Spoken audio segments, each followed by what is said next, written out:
Sri Guru Charitra, Chapter 36, Achar Dharma. This chapter describes the plight of the Brahmin woman who went for Para Anna Bhojan. Gurunath explains to the Brahmin woman and her husband some of the Vedic injunctions. Namdharak was all raptures and joy listening to the glorious narrative of Guru Leelas from the lips of Siddhamuni. He said he was at a loss to know how he could express his gratitude to Siddhamuni, who had come to him like the rising sun, dispelling his ignorance and filling him with the light of wisdom.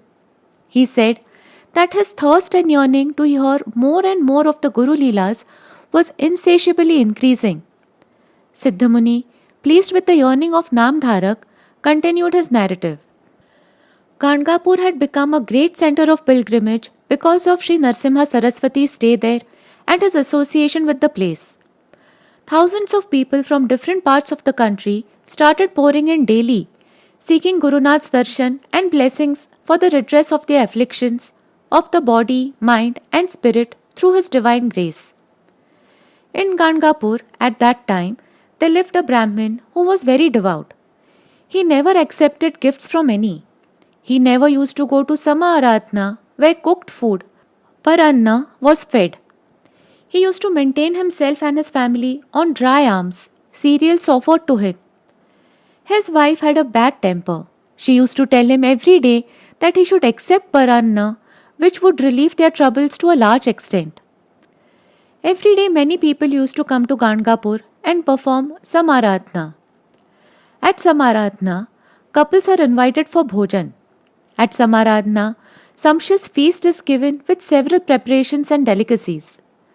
The Brahmin's wife felt that her husband's obstinacy was depriving them of proper and even minimal food when it was aplenty around.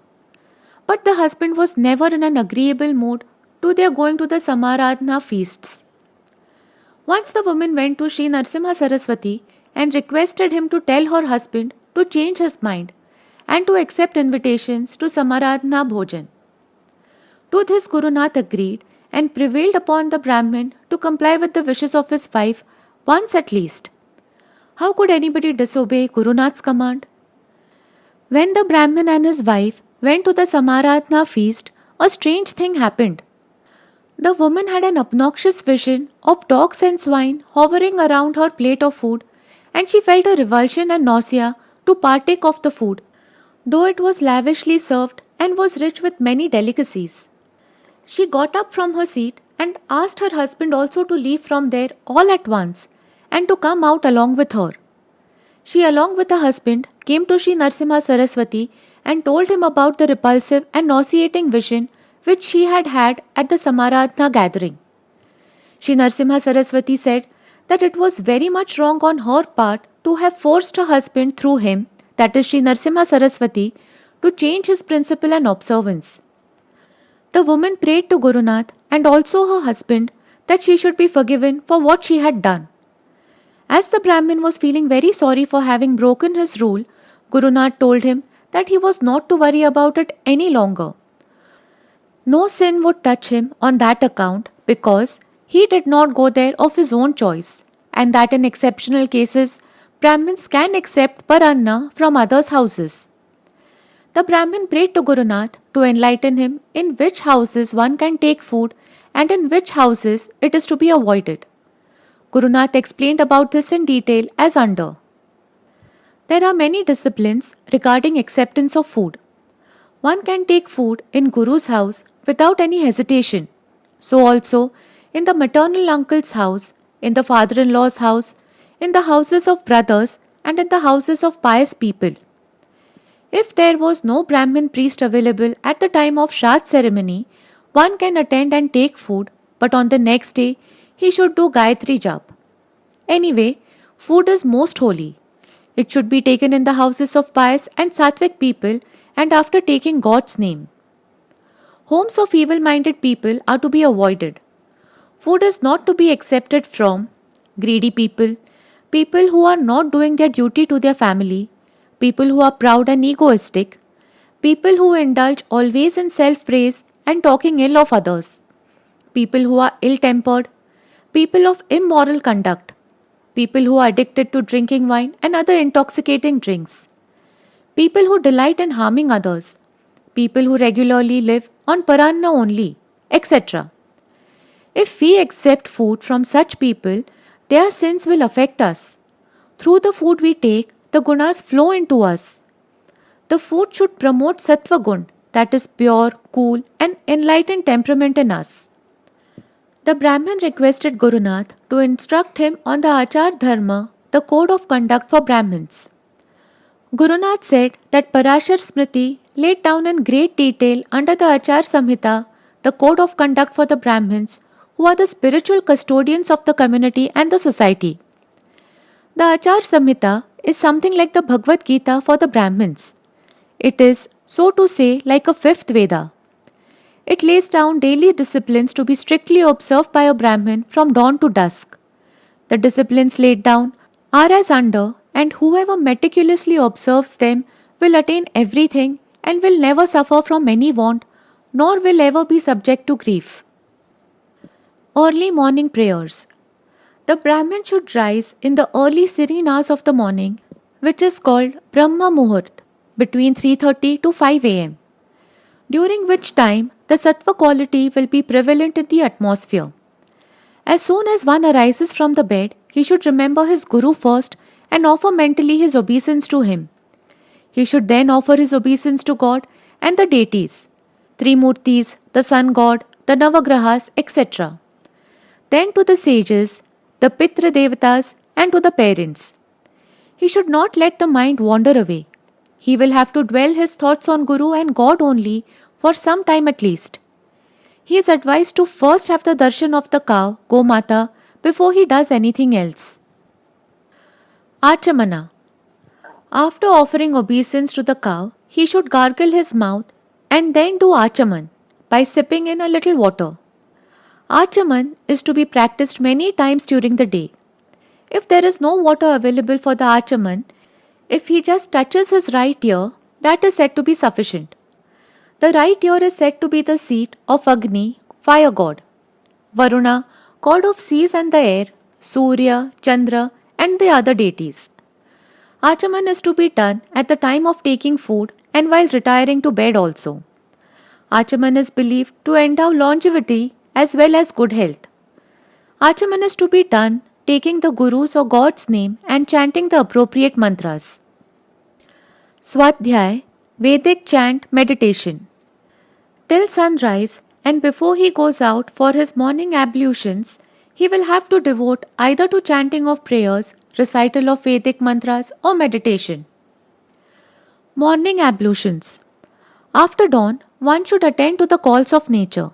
At that time, he should keep silent. He should then clean his mouth and teeth. The twigs of trees which are to be used for cleaning the teeth are listed.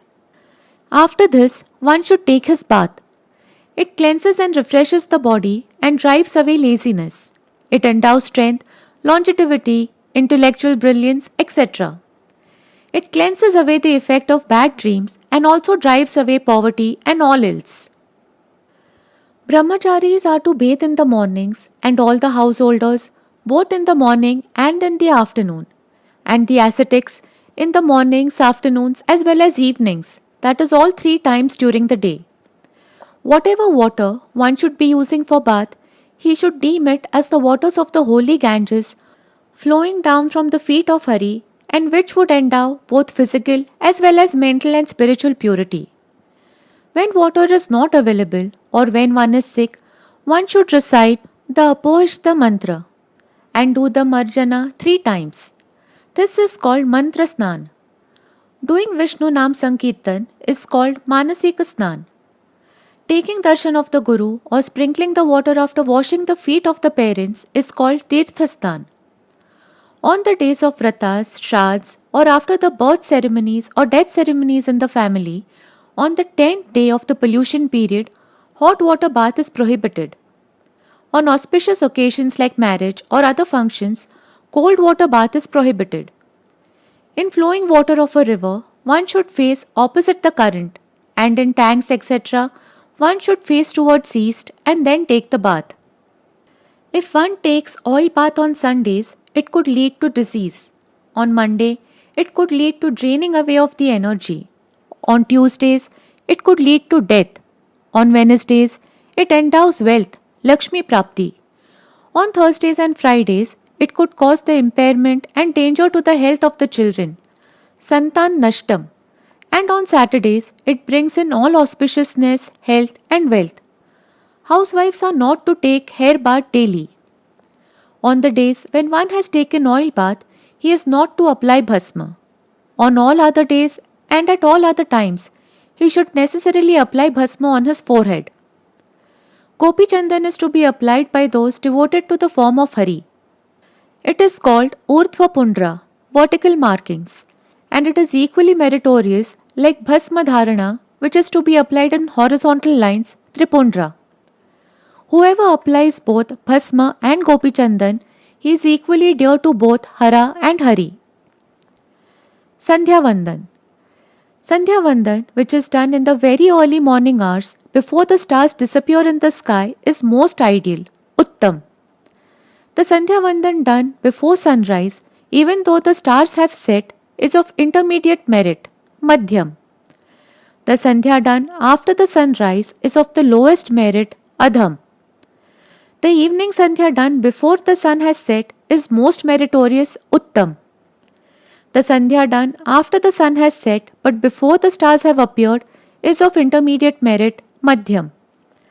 The Sandhya done after the stars have appeared is of the lowest merit, Adham. The afternoon Sandhya also has to be done at the right time. Arghya. There is much significance behind the Arghya Pradhan rite.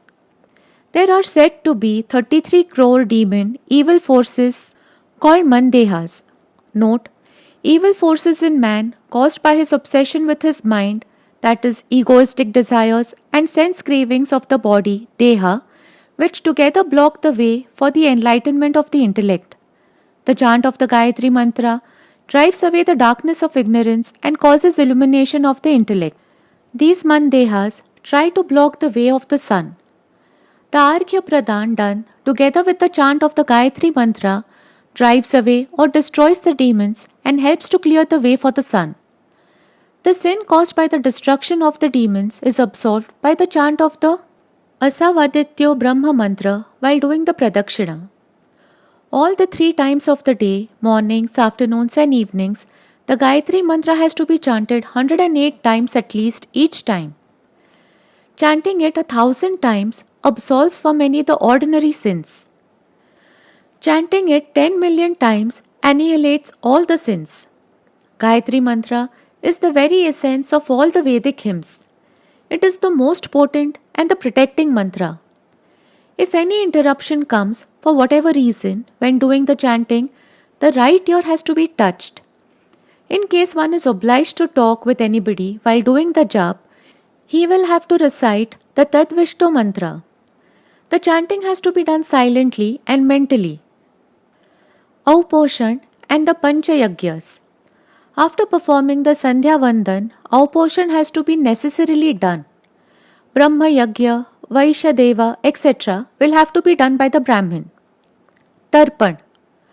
To appease and please the Vasus, Rudras, Adityas, Devarishis, Pitrus, Tarpan has to be offered.